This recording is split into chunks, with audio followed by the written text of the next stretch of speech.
Vous êtes sur Haute Dimension d'analyse télévision, 100% analyse. Voilà, ravi de vous revoir encore une fois de plus dans notre chaîne HD Analyse Télévision. Merci de la fidélité, merci de la confiance et de la vision partout dans le monde des potes qui toujours conservé l'image, surtout plus l'analyse parce que chez Nabiso, nous avons plus tendance à faire des analyses des catégories HD Analyse Télévision avec votre émission 100% analyse. Merci de la fidélité, merci de la confiance, de la like, de la partage.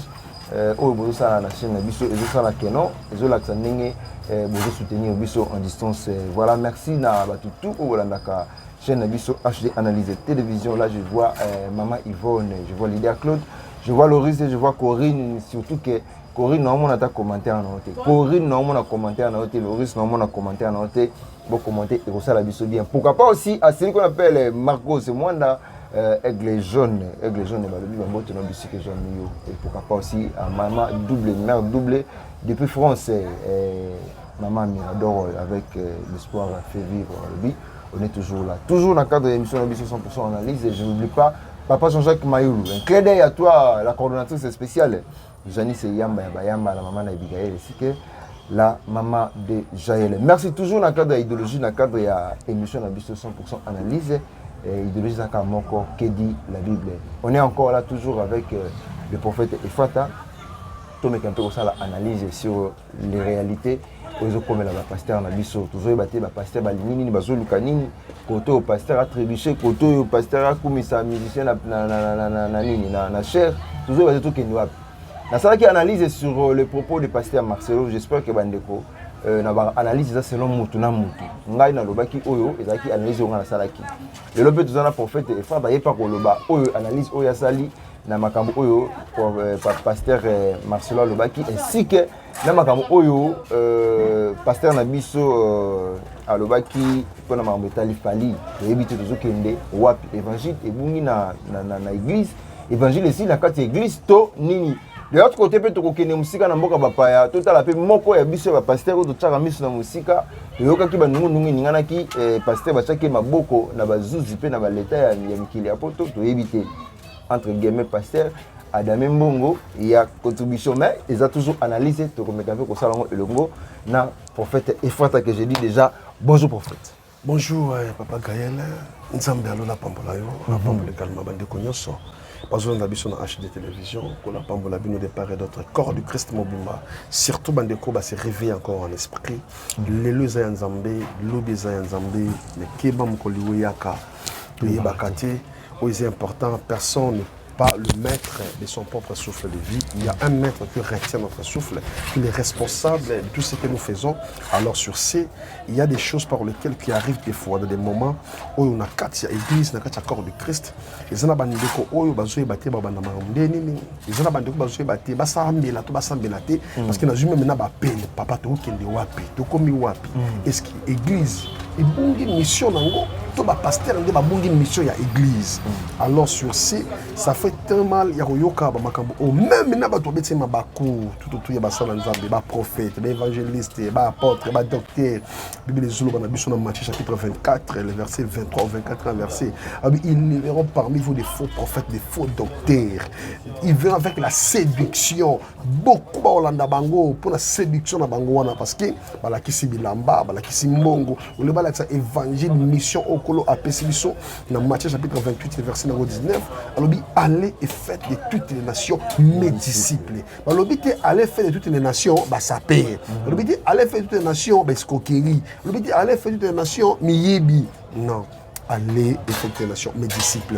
Quel est le rôle des disciples? Un disciple là, Moussa n'est pas au maître Azola Kisaï, dans les bons ou dans les mauvais. Alors notre maître qui est Jésus-Christ de Nazareth, il nous a prédit déjà davantage. En vérité, je vous l'ai dit. Vous connaîtrez la vérité et la vérité vous rendra libre. Ah, d'éviter prophète Tolobani, la vérité nous rendra libre. On toujours qu'il n'y a pas que la vérité. D'éviter tout dans dossier à il y a pasteur Marcelo le batu baningani ba komi ko sala même ba vidéo ko taquer ndeko na biso Marcelo par rapport à ndinga lobaki ke il parle de l'esprit que Wemba a laissé dans la âme to na mitu ya ba jeune congolais ya la jeunesse pour éviter le monde maman Amazon a qui plus loin que se plaindre et pas va Konzamboka que pasteur Marcelo a craché sur la tombe de son mari. Tout le monde peut vendre comme local, va saluer la vidéo na éviter tant que Moussa Nzambe. Oh le père le baki on a Moussa Nzambe. Ah c'est là qui analyse ndenge na ngina ko pe analyse na yo ndenge nini ozaki message wana ya pasteur Marcelo. Et ça m'a mingi basala nzamba lelo mama nzambe za likolo na bango. Bible ezolo bana biso que tout excès nuit. Même l'excès des tables ils a péché. Au moni orgueil oyo na excès ya makambo bandeko bazo sala. Ba comme ici Dieu de la chair, on dirait place à règlement des comptes. Ozomo. On dirait ba comme ça on passe à règlement des comptes que mutakola la moki boye, on dit qu'on régler ba compte na ye. Nabatu a évité si réellement tu es un homme de Dieu, à qui vous avez reçu la mission, le mandat de Dieu, pour détruire l'œuvre et ténèbres, pour que ça peuple mission penzila. Alors le problème est ça. Ndeko oyo tant télémi à l'oba au de la chair, makambo ya papa ou paix à son âme. Akoka ki kozala na raison, awa pe ozala na raison. Pourquoi je dis ça? La manière avec laquelle a utilisé à tenir ba propos na ye. Que esprit wana ya papa wemba et même si jeunesse ya lelo, faites très attention. Faites très attention. So, il faut faire la différence entre l'idéologie Et l'esprit. C'est-à-dire, il y a une idéologie. Batelo na papa wemba, bazana idéologie au basala. Sur le plan culturel, bazana place na culture mboka o. Alors, ceux qui ont pasteur au télémi, on va dire qu'on s'attaque na défense wana pendant que sa femme est vivante. Il faut faire très attention. À léser dans la famille, à léser bateau au comme propre. Na mon coup de tête, comment on va tenir ma propos wana asi ma pe alo ba wana façon wana. Alors ça fait très mal. Allez-y comprendre plus loin. Esprit. Oh yozo animé. Tant on zama lobela ki esprit wana. Et il devait pas entrer dans la chambre haute à Fukami à Bondeli Nzambe. Parce que quand tellement tenir ma propos oyo, ils a déjà auto bengara bon, encore le bango même dans la conférence, mais le bango de la chair vraiment, ça fait la honte. Mais moi je pensais qu'ils avaient exemple, moi quand ça qui pendant. Il ne devait pas illustrer ce genre d'exemples parce qu'il n'a pas tenu compte de ces langages, environnement, milliers, papa réseau social aux mystiques. Ils ont vite sur propager ma campagne saganati. Quand tu dis de quelque chose, déjà quand tu parles de Marcelo, un homme public. Quand tu cites son nom à Yébani, mais tant on appelle éducateur de masse, on dit qu'on éduque masse dans la manière où ils ont tellement spirituel. Ceux qui écoutent la physique, il y a science. S'ils font l'entrepreneuriat, non, on n'en disconvient pas. Mais il y a qu'on les vie à Motu, à Koufa, paix à son âme, pendant qu'on tire le module de la chair, on va esprit et kanga gêne, papa. Banda Kaloba, on te prend. De l'autre monde, les jeunes garçons, ils bilamba, ils sont sous-vêtements de banda. Et l'esprit, il y a un. Non, il y a un bilamba, et ils sont fait banda. Banda, c'est pas mini. Un responsable, il y a un bilamba bon. Bilamba, vimba. Est-ce qu'il est responsable de bilamba bon? C'est tout un esprit, oui, mais face à la manière encore le bilamba bon. Nous sommes là. Et quand on a peine, ils ont excès des LP, ils ont orgueil. Il est tellement prétentieux, orgueilleux, il y a un monique. Même quand c'est s'excuser ou léser famille à bateau. Vous avez qui montre Nzambe, azana orgueil en saganati. Mais Zoloba Dieu résiste aux orgueilleux. Il fait grâce aux humbles. Est-ce que pasteur Marcelo est humble? Mais comment vous pensez qu'à l'écart s'excuser par rapport à pourquoi oui, mon frère. Ce sont des propos qui étaient déjà sortis. Alors, mon Bible est claire. Ce mot à Salimabé, Bengaye, ça peut bien. Mais la personne en question, c'est déjà un défunt, paix à son âme. Déjà, Koufa Kenda. Alors, quand tu tiens les propos par rapport à. Il y a esprit wana. Ozolo bana bato batikali. Tozolo bana moto à Kenda. Parce que c'est l'esprit qui domine la physique. Alors, sur ces. Améromi Zongisa Yemoko. Azongisa Yemoko. Aïbani n'a contenu comme propos na misobatu. Mais s'il faut condamner pasteur Marcelo par propos, vous avez 100% de condamnation, 80-50%. Bon, condamné comme tel, ma commune de Moutou, ils ont condamné Batou. Que dit la Bible? Voilà. Na analyse de mission. Na fondement. Na fondement. Que dit la Bible? Yangonde, ils ont condamné Batou. Ils ont condamné Batou, mais c'est Batou vérité. Voilà. Yoka. 1 Corinthiens, non. Yoka, Éphésiens chapitre 5, non. Voilà. Avant dans 1 Corinthiens. Quelle est la Bible? Dans ma cambo, pasteur Marcelo Lobaki. Tout ce qu'on a commis. Tout ça, analyse mon corps professionnel. Donc, tout ça, Éphésiens chapitre 5, le verset 10 au 13e verset. Yoka. Examinez ce qui est agréable au Seigneur et ne prenez point part aux œuvres fructueuses des ténèbres, mais plutôt condamnez-les. Car il est honteux de dire ce qu'ils font en secret. Mais tout ce qui est condamné est manifeste par la lumière, car tout ce qui est manifesté est la lumière. Yoka sur 1 Corinthiens chapitre 5. Que dit la Bible? 1 Corinthiens chapitre 5, le verset 9 au 10e verset. Le verset 9 à l'Obibo. Je vous ai écrit dans ma lettre de ne pas avoir des relations avec les impudiques, non pas d'une manière absolue, les impudiques de ces mondes, ou avec les cupides ou des ravisseurs, ou avec les idolâtres. Autrement, il vous faudrait sortir du monde. Maintenant, ce que je vous ai écrit, c'est de ne pas avoir des relations avec quelqu'un qui se nomme frère et impudique, ou cupide, ou idolâtre, ou outragé. Vous avez passé ma camoisa. C'est-à-dire, à la incitation à haine, outragé, à diffamer contre un esprit, il y a un tout contre une famille. Est-ce que il fallait y aller au na cher? Est-ce que Makambo la personne la révélation ya koloba ils allaient quitter pour aller tenir à propos ya boy? Non, il doit s'excuser. Voilà. Soit il y a aussi la organe bon, vie ça dans mon pays mais souffle les a été. Voilà, merci vie Ezaïe, mais souffle Ezaïe été. En tout cas, voilà, merci d'avoir découvert bozo landa biso, bozo commenter, bozo liker. Nasir toujours partager na bino moi connaissance oyo eza kati na biso, c'est-à-dire connaissance oyo prophète azanango ezo ko accompagner biso na que dit la Bible. J'espère que bozo va verser bino pe na pas na beaucoup ko vérifier et maintenant to fondamentalement parenthèse mon ko dozo baté ba ça na nzamba zo na biso wapi. Un pasteur dans le cher azo prêcher à l'objet que fallait à l'équipe de musiciens. Habité tout ça bande kotolingaka ba fan ya bonne musique.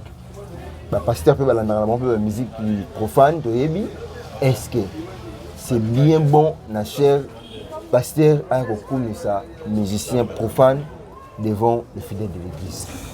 Merci beaucoup, Papa Gaël. Kola pambola bande ko sponsor na biso. Bata ba problème kolo apesa ba solution, bata bazo bela, ba pambwama, ba bika bika mona nzambe, bata ba luka mikanda kola pesa bino, bata ba traumatisé dans mauvais esprit, kolo apesa bino délivrance dans le nom puissant de Jésus-Christ de Nazareth. Pour répondre à la question oyo, ce qui au memi biso na fondamental. Il y a musique sur le plan de définition. D'ailleurs, la musique elle-même, c'est une combinaison de sons agréables à l'oreille. C'est-à-dire, son ils ont combiné la langue bien. Il y a des paroles, il y a des textes, son quand il n'y a pas d'instrument. Voilà. Ils ont une harmonie musicale. Alors sur ce, tant au pasteur a audio de la chair, il faut communiquer son message. Il y a mutu, il y a une tendance, il y a sa opinion. Il faut illustrer par exemple, il y a moto dans opinion, il y a même bateau vers le royaume des cieux. Yoka. Hébreu chapitre 1. Que dit la Bible? Le verset 1er. Après avoir autrefois plusieurs reprises et plusieurs manières parlé à nos pères par les prophètes, Dieu dans ces derniers temps nous a parlé par le Fils. Qu'il a établi l'héritier de toutes choses par lesquelles il a aussi créé le monde. Allez-y comprendre. Je me suis posé la question d'une manière ou d'une autre. Le pasteur, la question, vous citez le nom, pasteur Jean-Bosco, je ne saluais pas ça. Il ne devait pas exactement se tenir devant la chair et tenir son micro devant le public pour dire que Ndekowana a l'équipe de Komusus, Aza numéro 1. Yé a sali on a canal nini. A commis Afrima Award, a commis Grammy Award. Question na mituni. Mais bien, bandimio ba yak église, ka bangona ba Gaulois. Ka bangona ba ceux qui ba Warion. Ka bangona ba spirit. Mais ba okabwana pasteur. Ba comprendre pasteur ba Warion. Ka bangona, ça dit wana à côté de divertissement, il y a sentiment charnel. Alors sur ce, c'était pas vraiment un bon exemple à illustrer au sein de l'église. Ici, quand sanctuaire et ensemble bizali, parce que mon limo est en colo et a coopéré. et ya ko vendre des sala yo zo ko exemple ya moto yo bazo benga ye ti mawanza des ali ko na bango non biloko c'est biloko condamné yango penza tala sikondi ba réputation bango zo beba pour vous dire que boko yeba bango na ba mouma na bango. Bible lobby, vous connaîtrez un bon fruit, un bon arbre, pardon, pas ses fruits. Okoye ba semence ya bien na bambuma nango. Alors ba exemple o bazo pesa. O monte kiza obeti bato bako. Puis bato vendre ka église ba ndima. Amen. Amen. Non. Colère nzambe telemi makasi na kati église. Ya masekité. Bato ba ola muka. Bazo bosa ekanda nzambe ya côté bato ba telema balela ma nzambe. Pour ma famille, Christ na croix, ne pleurez pas pour moi, pleurez pour vous et vos enfants. Aujourd'hui, sa maman Jérusalem. Si comme pasteur, on appelle ça qui base la ligne de conduite, base la modèle, question à tout niveau, soyez irréprochable, évêque, soyez modèle, irréprochable. Est-ce qu'il y a ça irréprochable? Toi, ça irréprochable. Bon, d'une manière ou d'une autre, c'est un image. Et c'est le jeep de Bamba, il y a un Moïse Matuta, il y a un Mike Alambay, il y a un Serre Lombong, il y a un Père son âme Marie Missam. Il y a un jeep de Bamba, il y a un Kapé, il y a un Botanga Komboana. Alors, peut-être qu'il y a une cachette. Mais ce qui est important, ce n'était pas le moment. Le moment où tu as la francophonie, tu as la guerre d'esprit et continue à dans la musique. La guerre d'esprit et se manifester dans la musique. Allez, après moi, tu as les aussi essayé d'écouter dans noter un pasteur du de la chair, un tel, allez qui un tel. Non, au bet c'est mon frère. Au bet c'est Ah, si vous le banini, ce genre de prédication dans l'église, tu le banini. C'est important, Isaac, le moment où tu attends le soir. Le moment que nous sommes en train de traverser, nous traversons le temps du soir, où le péché est devenu accru, où le monde des ténèbres a envoyé les acolytes qui se sont déguisés aux anges de lumière. Il y a une prédication, il y a un dogme pédagogique, et comme il y a une philosophie, dans la science nécromancienne, cela veut dire qu'on a même au sein de l'église. On les il y a toute vérité, mon frère, il n'a pas si. Comment expliquer mon tout dépôt pendant qu'on s'embêla, yaka, genaka, après après sa action de grâce, après ça va dire, venez changer quartier. Est-ce que les pour action de grâce après ça bien été, tout va 10 minutes après ça été, tout mutu yemo on est tambolini na ça bien été. Alors, j'ai ma prédication oyo. Moi, je tiens à signaler la bandeko oyo parce que sur l'andé bandeko ope mingi basé au Tengama. Mais souvent ba kabal juif, mais souvent ba manicomancien, mais souvent c'est-à-dire ba la secte pernicieuse dans quatre églises. Yoka 2 Pierre chapitre 2. Que dit la Bible? Ah, que dit la Bible? Yoka 2 Pierre chapitre 2 verset 1er. Il y a eu parmi le peuple des faux prophètes et il y aura même parmi vous des faux docteurs qui introduiront des sectes pernicieuses et qui régnent le maître qui les a rachetés, attireront sur eux une ruine soudaine. Plusieurs le suivront et plusieurs le suivront dans leur dissolution et la voix de la vérité sera calomnie à cause d'eux. Combien de bateaux bêtis mabakou na makambo? Est-ce que bateaux bavaï na bandako bana besoin yokali sur leur famille, sur leur papa ou bana ko besoin? Le chrétien souffre d'une maladie qu'on appelle l'ignorance. Dit Hébreu, Osée chapitre 4, le verset 6, que mon peuple périt à fond de connaissances. Son ignorance, on a peuple et vivre dans et comme c'est comme maladie, ce qui va se réveiller en esprit, balukanzambi, na vérité, na bo solo. Mutu mon côté Nzambe atika la nyonai. Mutu mon côté aluka Nzambe Nzamba tikaye. Bible zolobana Ésaïe chapitre 55, le verset 5 au 6e verset. Alors lui cherchez l'Éternel pendant qu'il se trouve. Invoque-lui tandis qu'il le prie. Mais nous avons une mission au Kolapesi. Alors pour l'amour de Sion, je ne mettrai point d'âme. Mais ça a dit qu'on l'a laté, qu'on nimbate. Pour le peuple, parce que le peuple a un mandat et pas un entre guillemets pour se servir de frère, de pasteur, d'apôtre, l'évêque qui va combattre sur une personne pour ça la bêtise qu'on a chez vous payerez cash. Ça va vous payer cash parce que ce que l'homme aura semé, il moissonnera. Pour tout mon côté, à Colonna Massango pour Abou Kangouba, jamais. Oloni masango obota kisanga. Alors Oloni nguba okobuka. ça ensemble bakeba. Ba bien ba réseaux sociaux belé. Donc confusion et comme tellement ce que ba on dit manani ba yo kanani. Nana za nzamba solo. Ya pona oyeba mutu na kolo ya solo l'esprit de Dieu. Ako confirmer ba fruit na ye na kati ya mutu wana. Misala na ende kolanda etali samati. So misala ngo to mona oyo ekoti ya escroquerie.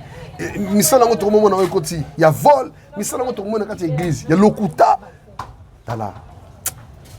Ah, Seigneur mon Dieu. Voilà, regret pena eza makasi ya kotala ba sale nzambe ba ken ba bazuki na interdiction ndenge bandeko bazolo ba bandeko bazo ba sale nzambe na bazo bunga nzela.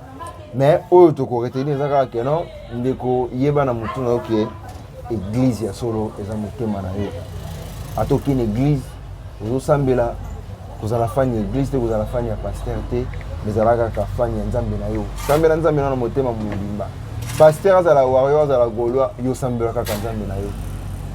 Pasteur azala spirituel azala nani o mususu kuna yo sambela kaka nzambe na yo. Donc voilà bolanda te. Soko la ni comportement ya pasteur et ko unisa yo ko sambela. Soko la ni bizali la pasteur et ko boy soko ke l'église mais sinon nzambe a yo kaka lo sambo na biso sulu toujours ko sambela na ndenge ya solo.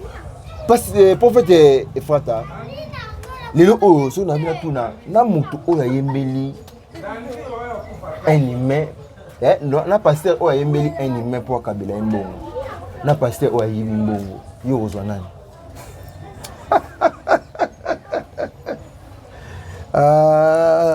Bango nyonso bana kati ya libungi tala koyiba eza péché toyebi mais mutu ayembi po bakabela mbongo prophète zana na katikati okozwa nani awa tosa analyse na bango mibale na pasteur wa yibi na pasteur wa yembeli muta mokili kwa kabela mbongo yo ozwa nani il y aura 1 Timothée chapitre 4 verset. Que dit la Bible? 1 Timothée chapitre 4 verset 11 au 12 verset. Voilà. Déclare ces choses et enseigne-les. Que personne ne méprise ta jeunesse, mais sois un modèle pour les fidèles en parole, en conduite, en charité, en foi, en piété. Déjà, quand on a Michel Bakenda, tout le monde a un Brazzaville. Et c'est fait un peu de bon. Tout le monde peut passer des mais allez-y comprendre. Allez-y comprendre. Ce sont les œuvres Rolanda Bango. Apocalypse chapitre 22. Makambo, il faut tout appeler Nathan. Ah, nous sommes sur la mission. Sakola. Tout ça, analyse biblique. Que dit la Bible? Ah ouais, toujours qu'il y a que dit la Bible. Yoka Apocalypse chapitre 22, verset 10. Okay. Verset 10. Que dit la Bible? Il me dit, ne scelle point les paroles de la prophétie de ce livre, car le temps est proche. Que celui qui est injuste soit encore injuste. Que celui qui est souillé s'essuie encore. Et que le juste pratique encore la justice. Et que celui qui est saint se sanctifie encore. Le verset 12. Voici, je viens bientôt et ma rétribution est avec moi pour rendre à chacun selon ce qui est son œuvre. Na mukola suka mudu na mutako sambisa maselo misala basena sena moyi. Kola tinda kyo yembela bato pe sombongo. Kola tinda kyo yemba ba anniversaire, mais ba anniversaire ba pe sombongo. Est-ce que kola tinda kyo na sena moyi po bato ba betelo maboko. To kola tinda kyo na sena moyi na mission yo mosala nkolo bato.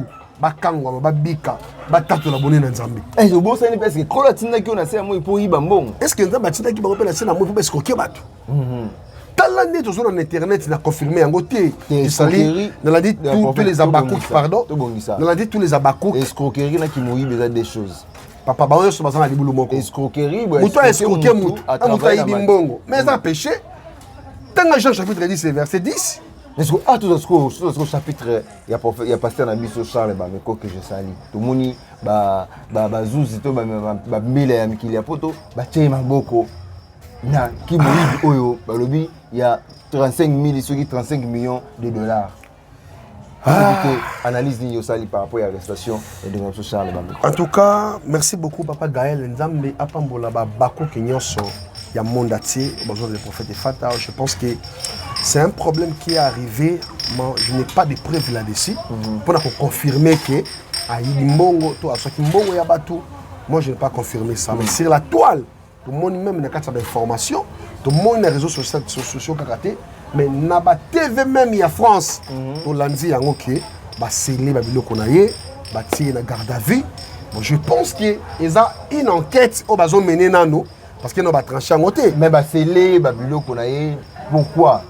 Parce qu'il y a une mesure d'enquête. Mbongo, balobi, il paraît-il, Mbongo, il y a qui a fondation, ce qui est association, il y a qui a compte et association, et le pasteur a pris l'argent, a tiré un compte privé.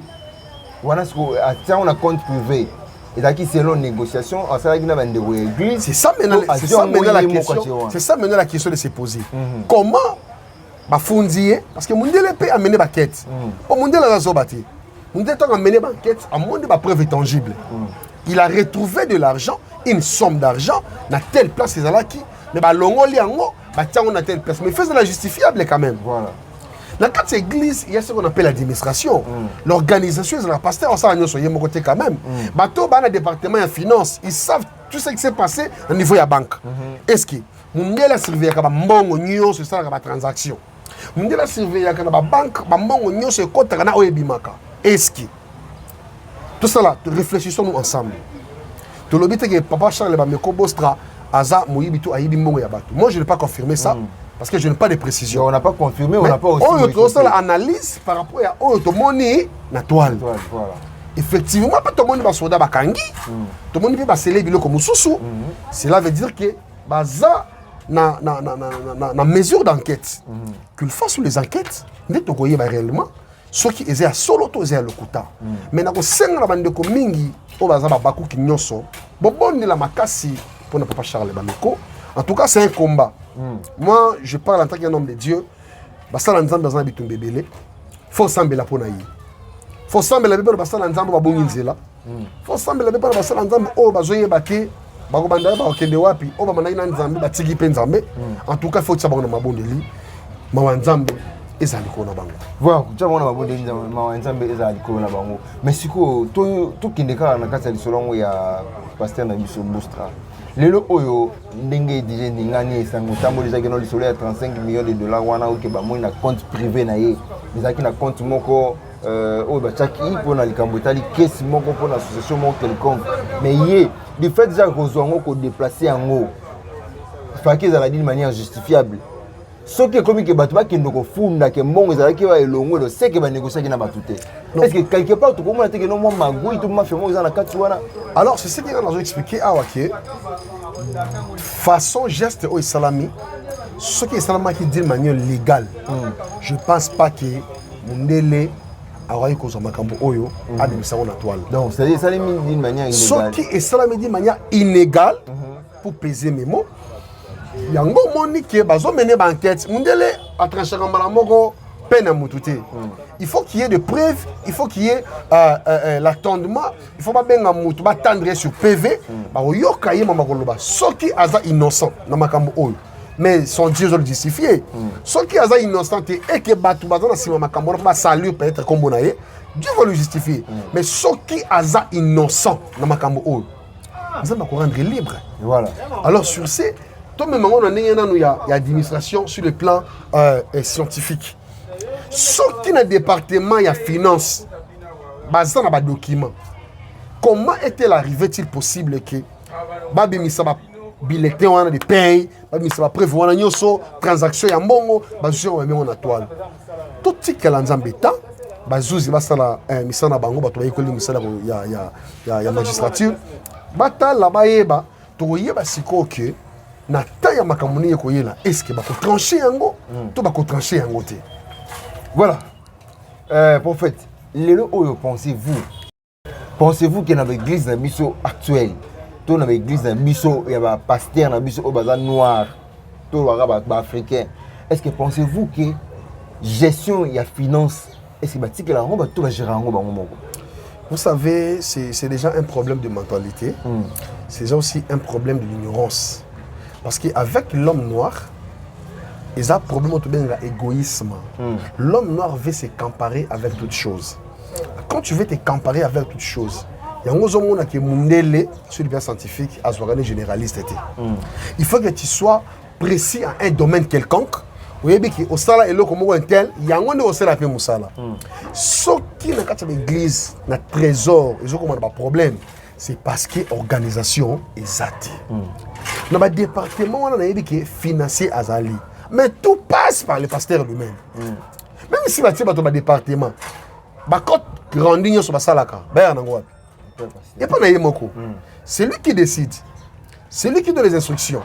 Même si département parce que nous sommes pour la finance. Mais pasteur, il y a vendu, il secrétaire, administrateur, coordonnateur, il financier, il vendre autour d'une table, il discuter sur Yango. Alors, tant que discuter sur Yango, quand tu rendis compte final, c'est les pasteurs qui décident. Mais mission à pasteur ça yemo roté comme dans sima mbongo yemo tem dans sima intercession yemo tem dans sima bakiti yemo tem dans salaboy yemo non, il faut chacun de nous fait sa tâche au sein de l'église. Quand on entend la mission périphérique et belé au sein de son œuvre. Ozomo na kata œuvre na ye a entend la mission périphérique et belé. Mais ce qui nous doit nous dépasser la limite, au tiki a dépasser la borne, on se rendre compte que makambozo sala et ça yangote. Et au moins que des ordres peut ekokota et puis pour l'église catholique avant makasi sur le plan financier parce que l'administration na banco et ça makasi voilà sur le plan administrationnel baza makasi le plan administratif baza makasi ba comprendre que moni mbongo ato yibakate mbongo ya esprit mobimba mbongo makila ya mutu mbongo comme mona mbongo boyo mona yango te so mona ngoka boyo esprit ne beti mutu so bazane moyibité dans Bongo, 35 millions de dollars. Pardon. De comment on bien? Parce que nous sommes ahí baraté pour maman na mbongo na miso na bangote. Donc kuta ni nango sungisi. Ça dit, mutu mususu po yeba pena ki abongo na ya solo. Ifa kuta na biloko wana. Te mbongo, te.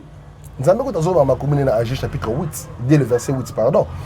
Alors, l'argent et l'or m'appartient à moi, l'Éternel des armées. So, yo zo se campagne na mbongo, yo moko pasteur, yo moko ba jeep, yo kande ba jet, yo kande ke na ba voyage. Na ba on ba partir ba komi nango, atiki moi en Europe, yo vendre en Afrique. Mbongo pesela na libala wana. Musa nango ni. D'autres yo pesaka. O pesela nango bana bato ba yeba intercesseurs, na ka église pour ba komba mon frère. Moni ko utiliser bato boyiko. Voilà. Non, c'est pas quand même quelque chose d'encouragé. Toroya na lisolo wana, toroya na sisi wana ya ba pasteur na ba intercesseurs église, toroya pena mutu ko fande la wana to solon pena mais lelo otomoni bande baza deka.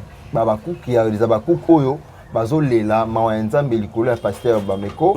Pourquoi? Parce que abungi nzela.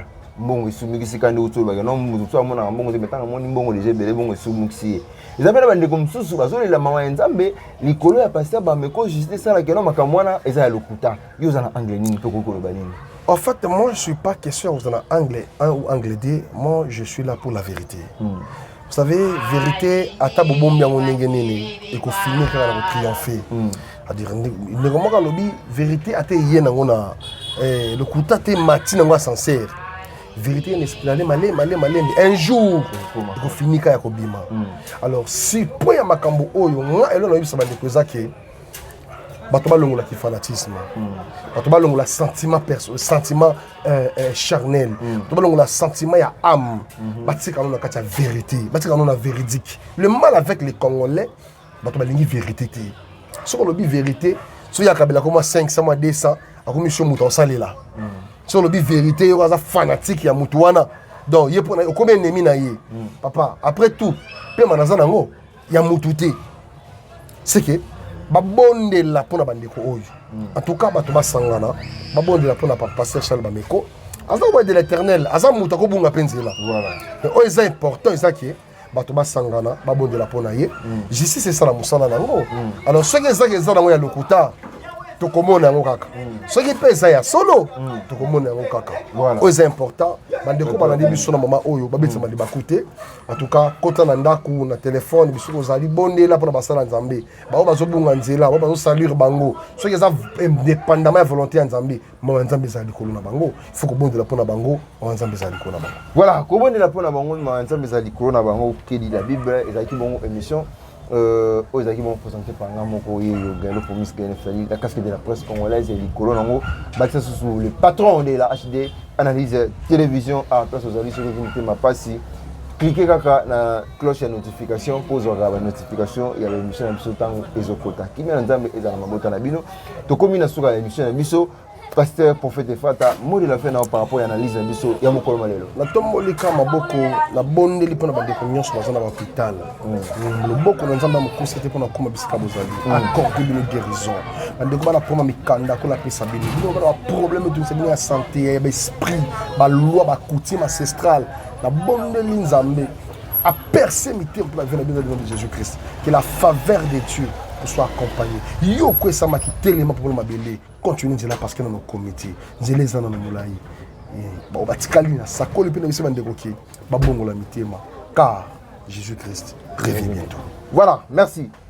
Tokutani bongo malasima soki nzambe azongi te botika la kimena mabota na bino bo s'abonner encore une fois de plus, bo partager, bo liker émission na biso, restez toujours branchés connectés dans notre chaîne HD Analyse de télévision haute dimension d'analyse. HD Laxanine, haute dimension d'analyse. Avec votre émission 100% analyse et que dit la Bible, vous avez bongo thème na biso petit kotaki na 4e émission na biso 100% analyse. Qui m'a nzambe dans ma bota na bino. Soki nzambe zongité to kutani bongo malasima na numéro mususu. Merci, bye. Vous êtes sur haute dimension d'analyse télévision 100% analyse.